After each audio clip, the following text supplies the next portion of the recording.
Welcome back, everybody, to another edition of Sign Me Up Saturday. I'm your host, as always, the ref, representing Pro Football Newsroom, your number one source in good times. Let's get signed up.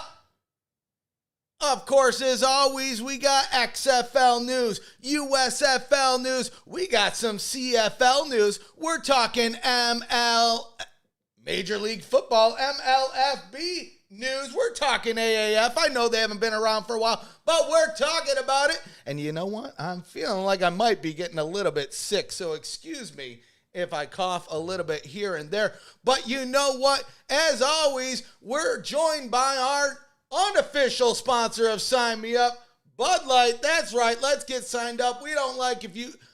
Man, maybe I am getting sick because I'm forgetting all my lines, but we don't like... Here we go. It's going to be a rough one, guys. I don't care if you like the crap beer. I don't care if you like the craft beer. It's going to be one of those days. We don't care if you like water, coffee, or iced tea. Let's get signed up, son. I think it's going to be the day. This is the day that the SWAT team's coming through the door. They're busting it down. Someone call the cops because it must be illegal to have this much fun on a Saturday. Well, hopefully the microphone's working good. It wouldn't be a Sign Me Up Saturday if we didn't have a couple audio glitches, technical glitches, but you know what? We're getting there. The set's working good. The camera, you know what? We're going to get there, folks. One of these days, we'll finally set up that nice camera. Until now, I think it works just fine. It works just fine. We also got the water, too, because the water is one of the best things for you. So hopefully everybody's having a good time. Hopefully everybody's having fun. It is a Saturday, so you know that means it's time to get signed up. So we're going to jump into some news. I mean, the big news this week is the XFL timeline, so we're going to jump into that. We got the CFL Playoffs, right? The last two games, whoever wins this weekend goes on to the Grey Cup. So we're going to talk about that and a couple things associated with that. Major League Football, MLFB, they put out a press release earlier this week, so you know we're going to talk about it. We got some AAF news, and Big Game Bob, well, guess what? He's heading back to Oklahoma. We're going to go over some USFL stuff. We're going to go over all that stuff. So you know what? Let's jump right into the news. Let's see what we got here. Boom. It's nice when everything works out. I guess this is a good opportunity to say, hey, you should give us a follow over on Twitter, Facebook, YouTube, since we're here. And since we're at the YouTube, if you're subscribed, hit the bell. If you're not subscribed, hit the bell. Everything revolves around the bell now. I feel like Blondie. Ring the bell. Ring the bell, folks. I'm not going to say it anymore, but I'm going to say it one more time. Ring the bell. Ring the bell. Bell it up. But over on Twitter, we got a whole bunch of fun things going on. You can follow me personally at The Ref Says.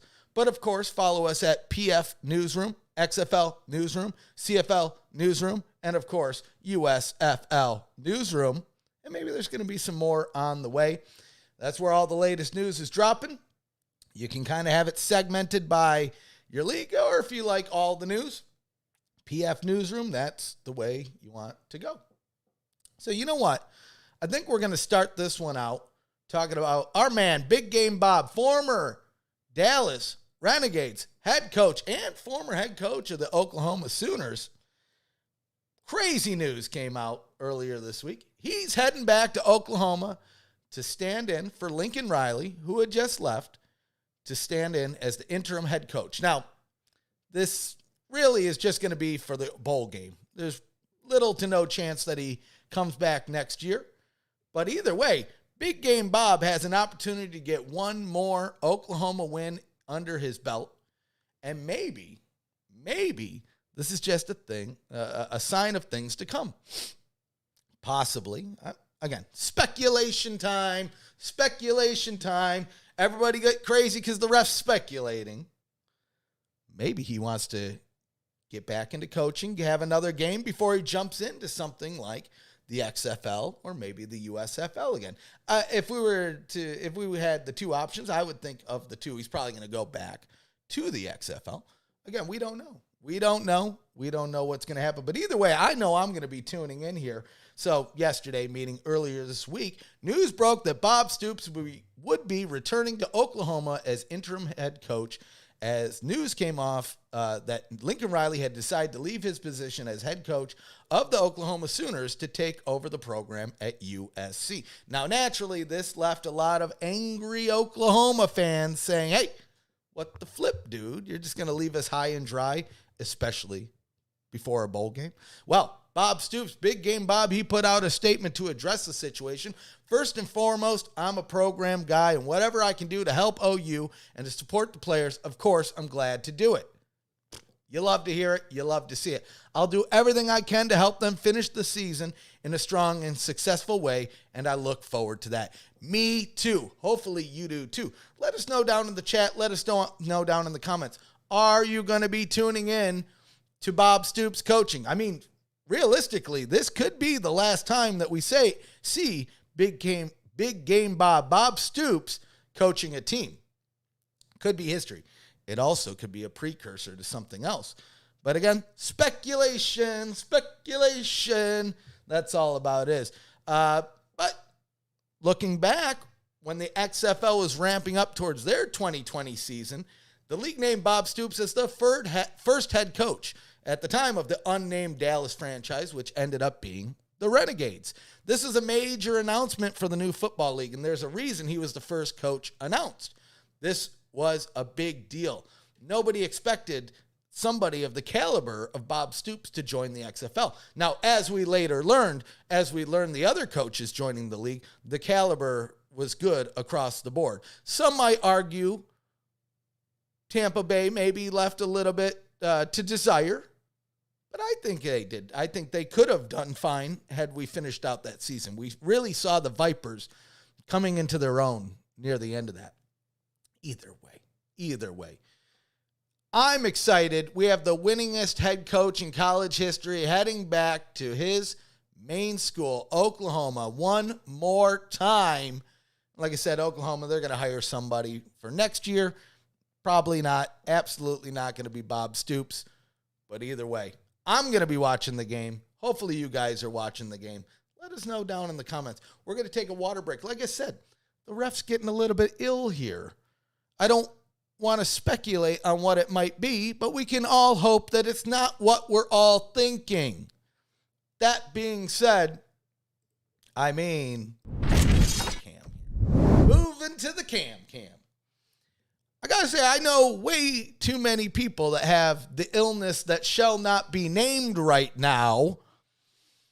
So maybe you want to pray for me. Maybe this is the last stream. Maybe it isn't the cops arresting me for having too much fun that finally puts us out of business.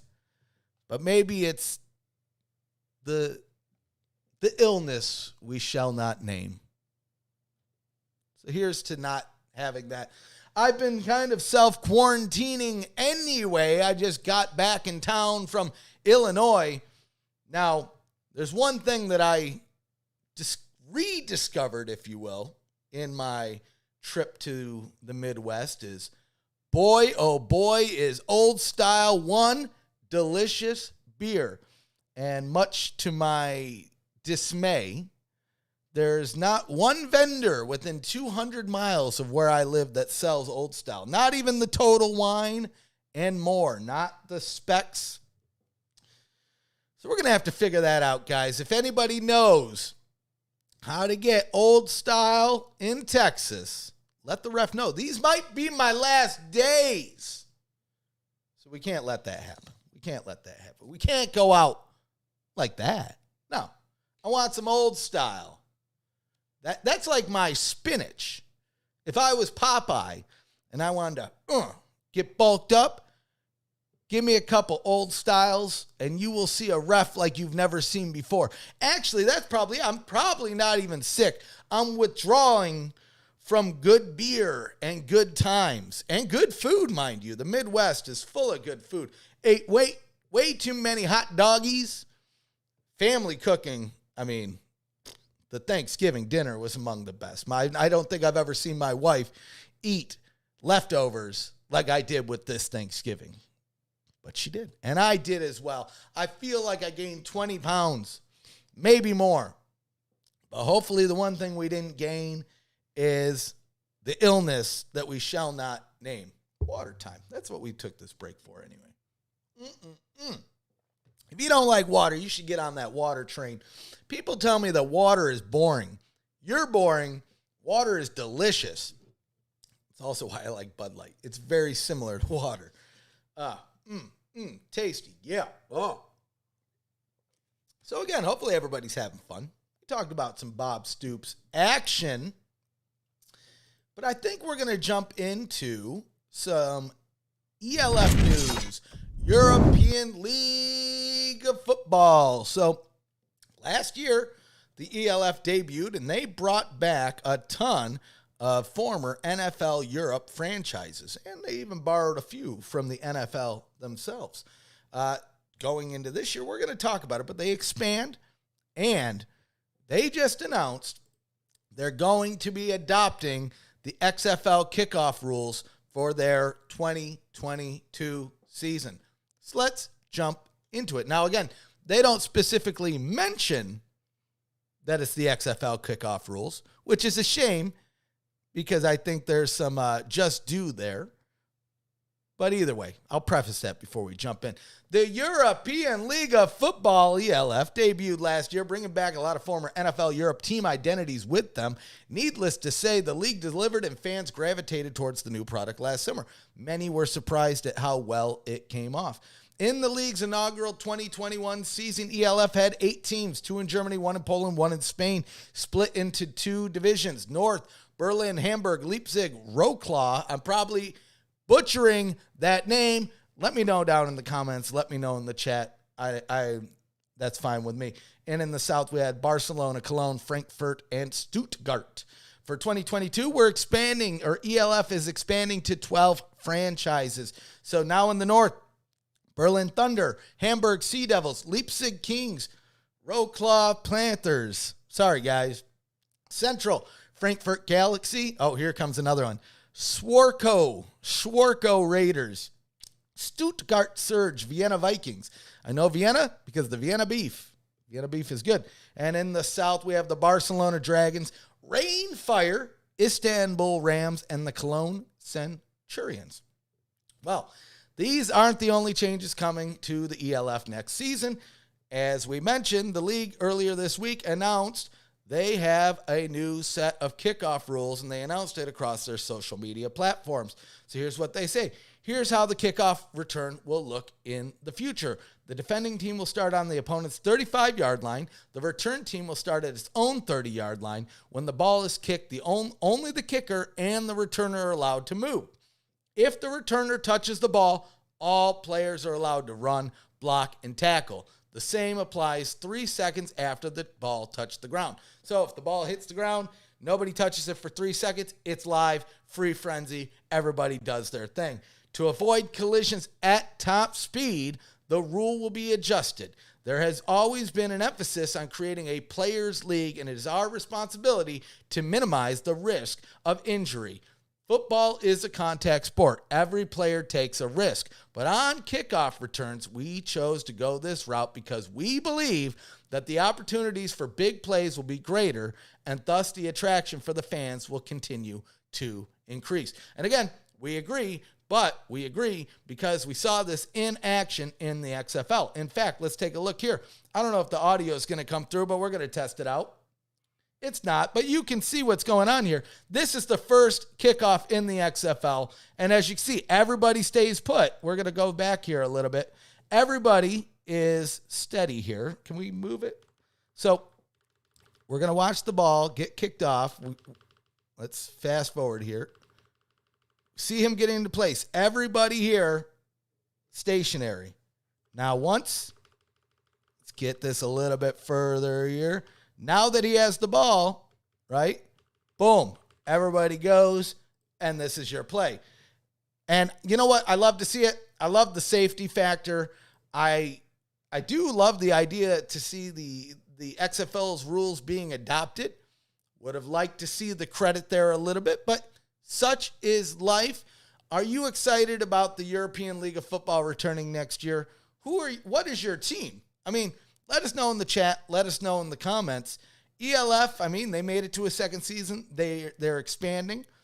And actually, speaking of expansion, on the USFL front, they haven't necessarily said that they're going to expand, but Daryl Johnston, who again has just recently come in as an executive vice president for the league, he has stated that they're definitely going to be open to expansion. Let's just pull this up because I actually didn't have this on the itinerary, but then I realized I think this happened during the holiday break. So we're going to move this over. I mean, since we're talking about new rules, expansion, new leagues, all that fun stuff, we have a familiar face here, Daryl Johnston. He worked with both the AAF and the XFL, so he knows a little bit about his spring leagues. And so he joined the day after it was announced that he was joining the USFL as executive vice president of football operations. He joined the Blitz to talk about the upcoming USFL season. You know, kicking off the interview, the host said he was a little surprised and honestly disappointed that San Antonio was not in the mix with the USFL, at least not in the beginning. And Johnston states that the league is hoping to have success this time and push the USFL into Season 2 and Season 3. And we can already see that because Fox has committed $150 million to fund the league over the next 3 seasons, meaning it seems like they have a plan. Now, although it hasn't been 100% confirmed that the league's going to be playing out of Birmingham, Alabama, we pretty much assume so because there's no reports of any other cities. Either way, they have confirmed that they're playing out of a bubble season, and at minimum, at best, that's a cost savings procedure right there that's going to help the league survive, hopefully, for many years to come. Now, he specifically mentions the support in San Antonio for the Commanders with the AAF, which shows that the fans in San Antonio want spring football, or really just football in general. He mentioned they deserve an NFL franchise. Little early for speculation, especially since the league's still yet to announce the actual kickoff date. We know it's in April. That being said, it's great to see the USFL executives are seemingly looking towards the future for the league. So essentially, he says after about the second or third year, if everything's going right, they're definitely going to be open to expanding. And he specifically mentioned that San Antonio market would probably be among the top of the list for them. So I love to see it. If the USFL, again, survives and they expand, we want to know, where would you like to see the USFL expand to? We've already seen they have way more trademarks at the ready. Actually, let's talk about trademarks. See, we're getting into all sorts of things that we didn't jump into here. Let's look at this is how we do things on Sign Me Up. We do it on the fly. So after the team names were announced, let's look at this. We have some more trademarks. All of the social media accounts are saved as well. So they already have them registered. So not to say that these are going to be the teams that they expand to, but this is an opportunity here. So a couple Mondays ago, USFL finally revealed all 8 team names and logos. The announcement came during an episode of The Herd, so as we know, on Fox Sports 1, with Colin Cowherd breaking down the new teams and the divisional breakdowns.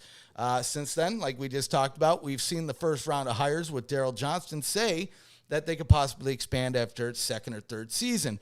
Well beyond the trademarks we discussed in the past, it looks like we have some hints on possible future expansion teams. The new round of trademarks are purely for logos. No name registrations have been added at the time, although there are some in there, so that's kind of it's been changed a little bit. Some already had previous trademarks, blah, blah, blah. Okay, so we touched on that. Good. So here's the new ones that we have. So we have the Arizona Outlaws, Chicago Blitz, Denver Gold, Jacksonville Bulls, LA Express, Memphis Showboats, Oakland Invaders, and the Washington Federals. And as you can see, these are the marks that they have registered. So no updates yet, not like the logos that we have right now, but possibly a sign of things to come. All of the new trademarks are registered under goods and services, so maybe we will get some retro merch in the meantime. We do have some more merchandise over at the USFL shop. We're waiting for more before we probably pull the trigger and do that. Unless the USFL wants to send a care package, which we would most graciously unbox on the air and maybe give away to everybody or whoever that wants to participate in that said giveaway. So if you guys are listening, you know what they say, sign me up. Anyway, so goods and services, essentially clothes, cups, shirts, bottoms, jerseys, swimsuits, jackets, all that fun stuff. Merchandise, just general merchandise is what we're looking at here. So still some details missing like we talked about from the upcoming 2022 season, but all things seem to be going as planned. Now that the league has revealed all 8 franchises, we're still waiting for the official announcement of the centrally located season in Birmingham, Alabama. That seems to be the one announcement that they still haven't made yet. I mean, we don't know when it's coming, but I mean, at this point, I would say it's pretty sure bet that it is going to be in Birmingham, Alabama. So now we just wait. It's really a matter of, are we going to learn before the new year or are we going to learn after the new year? Either way, we're getting there. I'm excited about the new USFL. I know a lot of people are excited about the new USFL. Things seem to be a little bit different there. It's going to be interesting to see because, I mean, in the lead up to the XFL 2020 season, we had the AAF beating out the XFL. And quite honestly, we know how that went. It didn't really work out the best for them. They ended up seemingly being saved by Tom Dundon. And then 8 weeks into the season, being cut off by Dundon, and the league folded. With Fox, the situation's a little bit different, right? Because you don't necessarily need to worry about the funding. You don't need to worry about the broadcast partner. So, I mean, that they have a lot going for them. But will it be like, will we see AAF, or not, will we see USFL and XFL in the same season next year in 2 years from now, 2023?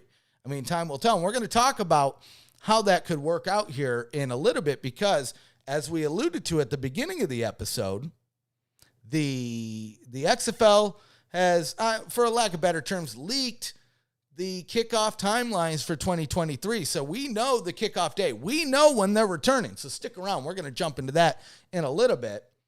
But either way, now we have, I mean, when the XFL and the AAF were there was never 2-in-1 season. Now it seems like we got a million. We got the USFL. We have the fan-controlled football league. We have the XFL coming back. We have the ELF, as we mentioned. We're damn nearly to the point of year-round football. And I mean, that is not a bad thing if you ask me. But let us know. Which is your favorite league? Which one are you most excited about returning? The USFL, the XFL, fan-controlled football? We want to know. But we're going to jump into some AAF news. So we kind of talked about the AAF a little bit, right? We talked about Daryl Johnston. We talked about them not necessarily surviving the season, and this relates to that a little bit. So apparently, lost wage bankruptcy notices are reportedly being sent to former AAF players, right? So we heard a couple months ago, well, we'll jump into this. Before we had the XFL, the USFL, the FCF, Spring League, we had the Alliance of American Football. This is the first spring league in a long time that seemed to have some promise. Unfortunately, it fell to the same fate as many of its predecessors when the AAF folded just 8 weeks into its inaugural season. That's not to say there wasn't hope. Like we mentioned, Charlie Ebersol and the AAF struggled early on, but were seemingly saved by Tom Dundon when it looks like he had put enough money into the league to keep it afloat for their first season. When Dundon came in, he came in with a promise of major funding, but when the writing was on the wall, he pulled the plug on the league to save his wallet. Since then, we've heard Mr. Dundon, everyone's favorite Mr. Dundon, has even argued that he himself, the millionaires, owed the compensation over the players from the AAF bankruptcy. Well, it looks like we have some more information on the bankruptcy payments, and it seems to be good news. So former AAF player Logan Tully Tillman tweeted out to his former teammates telling them to check their email for bankruptcy notices to collect lost wages. We've also seen some from Kenneth Farrow as well. So essentially what this boils down to, it's been over 2 years since the AAF hit the field, but better late than never, because these guys have an opportunity to at least get some of the pay that they're owed. And I mean, I have no arguments with that. I hope to see all of these guys succeed, but at minimum, let's get them that payday. So I figured it was worth talking about. Not the greatest AAF news, but it's the AAF news that we have. And let's be quite honest, there's probably not going to be much AAF news outside of any of these bankruptcy things that we hear, unless, of course, somebody does like what they did with the USFL and buy up the old trademarks, which I believe I heard somebody did. But I believe it's somebody that we don't want to give airtime. So, I mean, do with that as you will. So we're going to switch gears to another. We talked about the ELF. We talked about the XFL, the USFL, fan-controlled football. But, I mean, there's another one, apparently. Well, not apparently. We knew this. Back in 2014, before all of these spring leagues have come and some gone, we had Frank Murtha and MLFB, the Major League Football. So, again, apparently they're ramping up towards their inaugural kickoff, and they put out a press release earlier this week. So let's take a look and see what they had to say. So, jump into it. Major League Football is slowly but surely working towards bringing their product to market. Originally announced in 2014, the league seems to be inching closer to their goal. It had been a while since we heard from the league, but last month, MLFB broke their silence by putting out a release detailing the cities they were considering. When Major League Football hits the field, they're planning on launching with 6 franchises, which could be, oh my goodness, it's one of those days, guys, which could be in one of these. I can't read, I can't talk today, but they're going to be in one of these locations. We have Mobile, Alabama, Montgomery, Alabama, Little Rock, Arkansas, Norfolk, Virginia Beach, Canton, somewhere, it's Ohio, the Hall of Fame Stadium, Canton, Ohio, Daytona, Florida, Orlando, Florida, Austin, Texas, Denton, Texas, San Antonio, Texas, and Oklahoma City, Oklahoma. Now, the one thing you'll notice here is unlike the XFL, unlike the USFL, which are trying to target NFL markets, this seems to be going the more traditional spring league route of targeting smaller markets without NFL franchises, which, I mean, quite honestly, could bode well in their favor. So, less than a month later, we have another press release from MLFB, this time detailing financing for the league. If you've been following spring football, you know that the biggest Achilles heel is funding. We saw it with the AAF. We saw it with everybody that's come and gone before it. If Major League Football wants a chance to hit the field and stick around, they're going to need a lot of capital. Wow, let's see what we have here. So the release announces that President and CEO Frank Murtha has sold a convertible senior note coupled with warrants for 15 million shares at 3 cents and 10 million shares at 35 cents per share to an institutional investor. If you're not aware, a senior convertible note is a debt security that contains an option in which the note will be converted into a predefined amount of the issue's shares. Additionally, it has priority over all debt securities issued by the same organization. So meaning if S hits the fan, they're going to be the most likely to get their money back. The release also reaffirms that the league is hoping to kick off in 2022, next year, with training camps starting in April. So we have the USFL kicking off in April. We have their training camps starting in April. We have the XFL returning in 2023, and we're about to jump into their timelines. It's going to be, or has the potential to be, a crowded 2022 and 2023. So, I know the sentiment on Major League Football is 50-50. right? I know some people, we're going to jump to the Cam. Sign us up. Some people are hesitant about Major League Football. I know some people are very interested in Major League Football because of the stocks. It is publicly traded. It's one of those penny stocks that, I mean, quite honestly, if it works out, you could probably make a decent amount of money. I mean, quite honestly, I'm not invested in MLFB, so I'm going to say that there. But I am interested in finances and money. And quite honestly, if you look back, and this is not an endorsement to buy the MLFB stock. Let's stamp that right there. Not an endorsement. Not an endorsement. But I will say this. If you look at what the price was a year ago compared to what it is now, I mean, you could have made a decent amount of money. Again, I don't know how you can even buy it because I don't believe it's listed on like E-Trade. I believe you might have to actually call somebody and do like a manual, like through a broker. But I mean, that's the one thing I see about it online is people are very interested in the money aspect of it, which is cool. I think that's fine.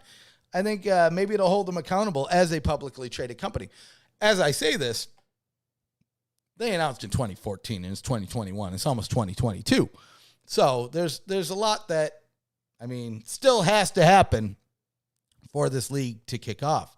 So we mentioned, right, we have, looking just at 2022 alone, we have the USFL kicking off in April. We have the Major League Football seemingly ready to start their training camps in April. Let's jump over to the XFL because we have some XFL news finally. Well, I mean, last month, the beginning of November, we got the first round of hires. Now the ball is moving. It feels like they're ready to start dropping the news that we've been waiting for. And this is a big one.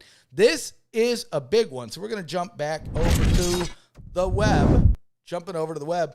So, XFL 2023 kickoff dates and timelines revealed in Instagram post from co-owner Danny Garcia. And we know Danny Garcia, she loves her teases.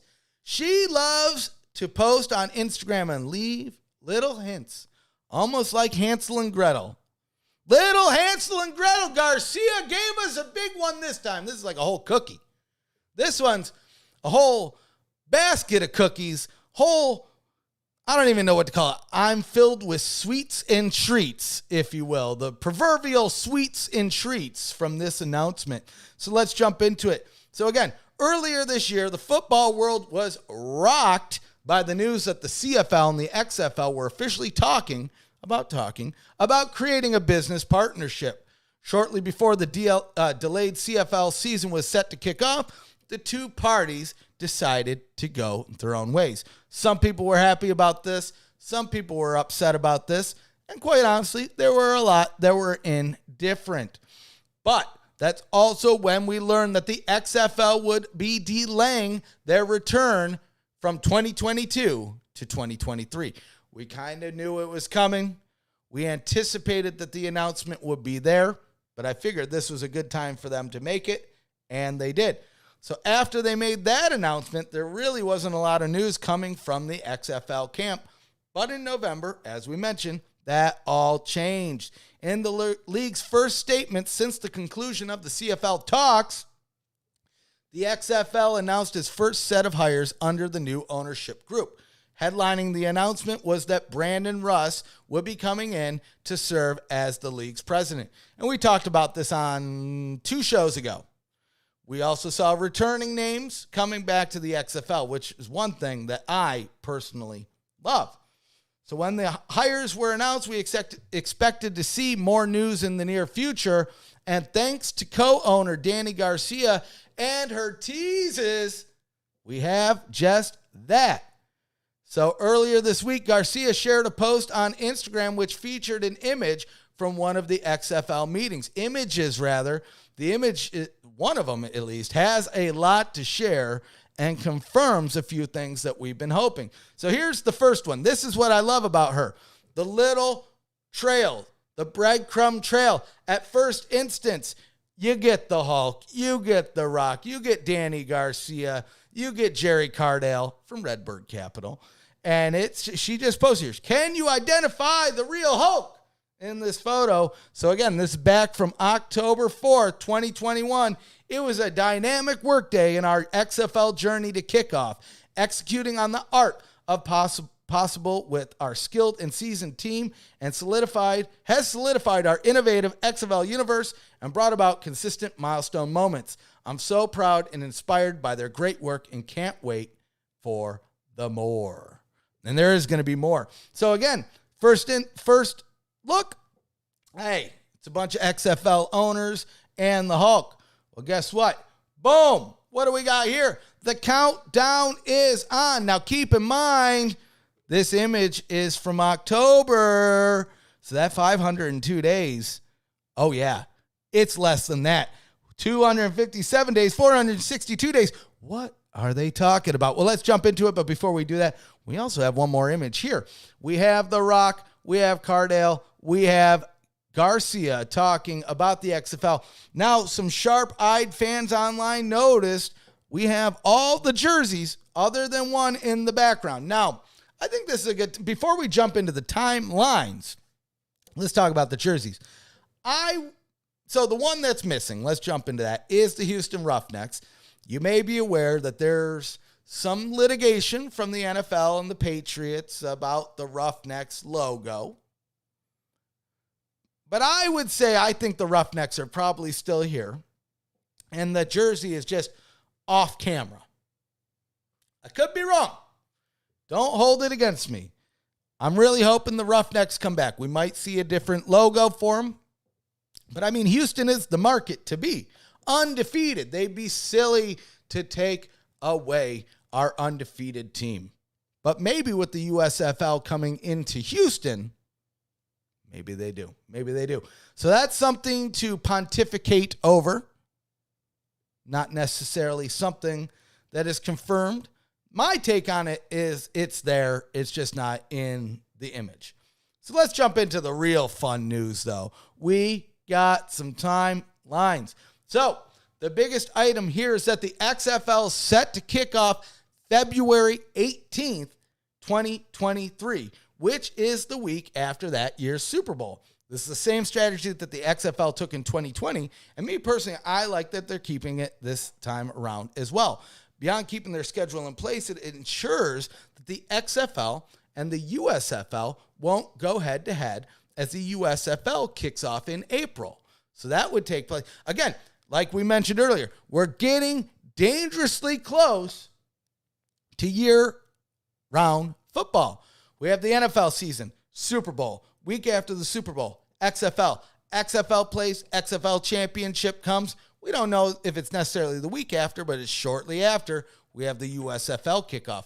Then that brings us into the ELF, the CFL.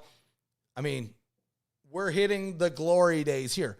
But anyway, we also learn that the combines will be starting in June 2022, right? We can only hope that the XFL goes the route of the summer showcase and hosts their combines across the country. More importantly, maybe this is my selfish reason alone, more importantly, we hope that fans are able to go and attend the events as they were in the lead up last time. I mean, that was a great opportunity for fans to get acquainted with the new XFL.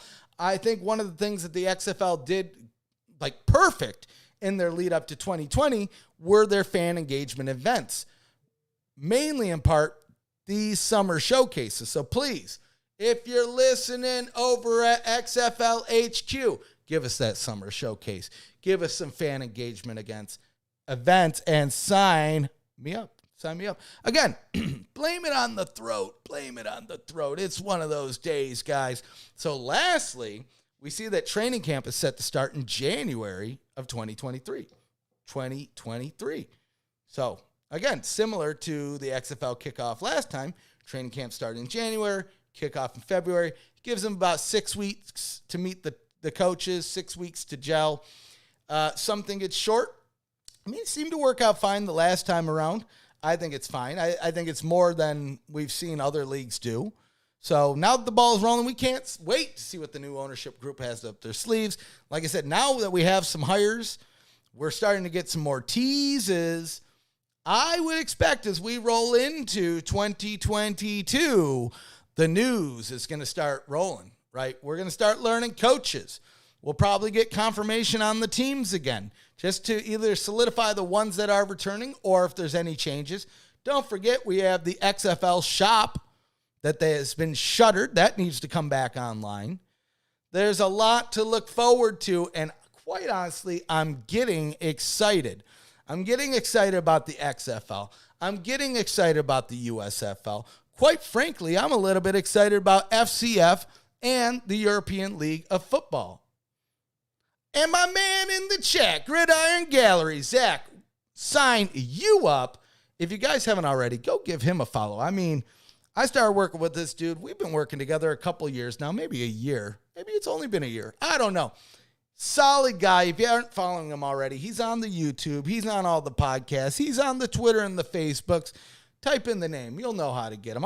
You know what? I'll even put a link in the description. It'll be after the stream, though. So don't look for it now because it's not there. But I will update the stream down below. Give him a follow. Solid dude. Salt of the earth. We're having too much fun on a Saturday. This is how I know I'm getting sick, guys. I'm not feeling too good. But we only have one story left. So I think we'll be fine. We're going to edge this one out.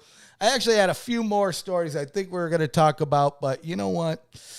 I think the ref needs to take a little nap. But before we do. Oh, sign me up. Sorry for hitting the mic. That is probably not good if you're wearing headphones. So, tomorrow, we have CFL Playoffs continue. Whoever wins tomorrow goes to the Grey Cup. Hamilton, Toronto, Tiger Cats, Argonauts, Saskatchewan, and Winnipeg, the Bombers. Who's it going to be? Who do you guys think is going to pull this one out? Me, personally, it's a tough one. I mean, looking over, I think I got to go for the Blue Bombers. And it's tough. The Argonauts or the Tiger Cats.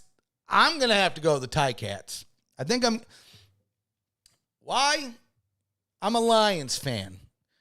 I am a big fan of football teams with cats. So naturally, I got to go with the Ticats, the Tiger Cats, and the Detroit Tigers. I mean, it all works together.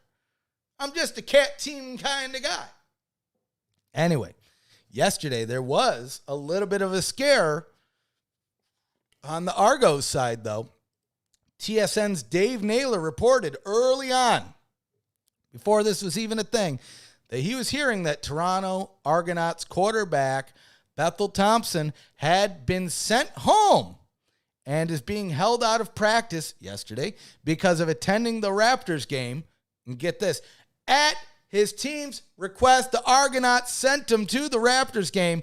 It's a violation of CFL disease, illness that shall not be named protocol, which states he must now quarantine 4 days. The game day is Sunday. That, at the time, would not allow him to play. So there was a lot of hubbub. I mean, they had a major screw-up in Toronto. Whoever decided to send their star quarterback and break the rules of the illness that shall not be named, I wouldn't want to be them. That's all I'll say. But there's some good news. Later on in the afternoon, we learned the CFL has announced that quarterback Bethel Thompson can play in Sunday's Eastern Final if he meets the following conditions. So let's take a look. He must quarantine at home for 2 days and 2 nights. So we already know he's there yesterday. So he's there today. So boom, we're good. 2 days, 2 nights. Cannot attend practices or meetings in person today, yesterday, or today. So the 3rd and the 4th. Which, I mean, that's not great in itself when you're going into possibly one of the biggest games in his career. But hopefully they got Zoom and things like that. He can connect with the team electronically, attend virtual meetings, and train individually by himself and not at the team facility. So yesterday and today. In addition to the PCR test completed yesterday, he must undergo another test today and a rapid test on the following day, so tomorrow on Sunday. If all tests are negative and proof of negative test is provided to the league office, he will then be able to join the team and play tomorrow on Sunday against the Tiger Cats. So, I mean, that one caused a stir, right? There was a lot of fans. I mean, Argos fans just doing one of these, what are you thinking? And then, of course, you had the opponent's fans, the Tiger Cats fans, saying, sign us up, right? So, either way, I love to see it. I'm going to be tuning into these games tomorrow. We'll probably be doing some live tweeting over at CFL Newsroom over on Twitter. So follow us there. Or again, follow us at PF Newsroom, Pro Football Newsroom, over on Twitter. That kind of aggregates all of the news, the XFL, the CFL, USFL, Major League Football, AAF. Oh my God, my head's going to explode. I feel like the meme of the guy carrying too many limes. But it's got all the news. It's got all the news. We're going to go to the camp. I think that's about it for today, guys. Like I said, I had a couple more stories. I don't think anything's that super important. I'm feeling ill. So we're going to self-quarantine for a couple weeks here, guys. Hopefully not too ill to do another Sign Me Up Saturday next Saturday. But you guys know how this rolls. Sometimes I do it every week. Sometimes I do it every 5 or 6 months. It's your favorite talk show. It's your favorite weekly talk show that happens whenever I feel like doing it. So if I'm in good health, sign us up. If I'm not in good health, we might get signed up anyway. Hopefully everybody had a good Thanksgiving. Hopefully everybody that celebrates Hanukkah had a good Hanukkah. Hopefully everybody that's getting ready for Christmas is getting signed up. I know that's actually what we're going to do today. I might be under the weather, but I'm never too sick for Christmas. So the wife and I, we're going to decorate the tree. Maybe we'll make some Christmas treats and cookies, and we're going to have fun. Let us know, though. Did you guys have fun on your Thanksgiving? Did you eat too much? Was the football good? I know mine was. My Detroit Lions, they lost. That's all I can ask for out of a Detroit team is a non-victory at this point. So sign them out. But let us know, how was your holidays down below? What are you guys planning on for the upcoming holidays? Which one, and here's the big one, guys. Which one are you most excited for? Are you excited about the return of the XFL or the USFL? Let us know down in the comments below. One other thing, though, because I think I forget to bring this up every time. We got a Discord chat. So if you like to hang out with spring football fans and just shoot the shit, for lack of better terms, click the link down in the description below. Join our Discord. It's a fun time. There's a bunch of people over there always having a chat, always having a hoot. I'm in there. I mean, Gridiron Gallery's in there. We have a lot of the content contributors in there as well. So some of the insiders, some of the outsiders. It's a good mix. But, again, since we're on the YouTube, if you haven't already, hit the subscribe button. But even more importantly, hit the bell. Hit the bell. The bell is the cool thing to do right now. I'll tell you this. If you're walking around in life and you say, man, I wish this girl would talk to me. I wish I would get this raise. I wish I was the best me. I'll tell you how to do it. You click the bell. You click that bell. I won't mention it many more times, but you're going to click the bell, and it's going to feel good. It builds morale if you click the bell. If there's alliteration, you know it's right. It builds morale to click the bell. Builds morale, click the bell. Click the bell. Click the bell. Build some morale. I think that's about it. Like we mentioned, follow us on Facebook. Follow us on Twitter. PF Newsroom, XFL Newsroom, CFL Newsroom, USFL Newsroom, and me personally at The Ref Says. Follow all of our podcasts. You can go over to XFL Newsroom or ProFootballNewsroom.com. Hit the podcast. You'll see them there. They're there every week. They're there almost daily sometimes. So give that a shot as well. I think that's it, though. I think that's it. I don't really have much else to say other than I hope you have a good time. And until next time, sign you up. And let's have fun. Party on, guys.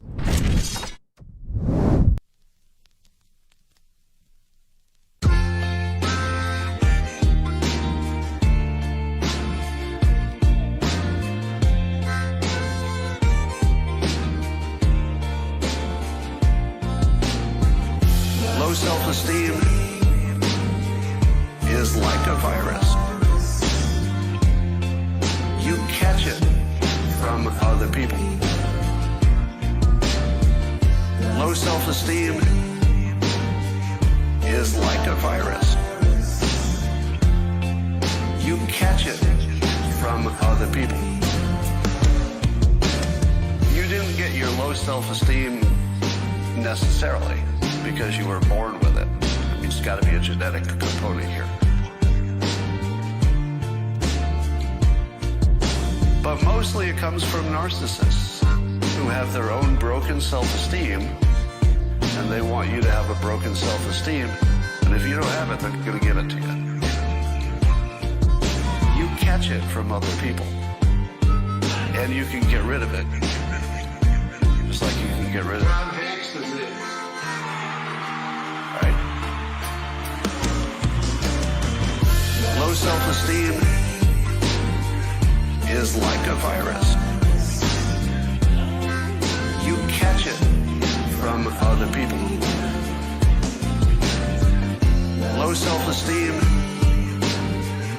is like a virus. You catch it from other people. You do have a constitution. You do have immunity, but it takes a little while, just like getting cold. The cold wins for a while, and then your natural immunity takes over. Your natural immunity can get you away from this low self-esteem that you caught from other people. It's not in you. It's something you caught. And you're going to beat the shit out of it. Just like your immune system will beat the shit out of it.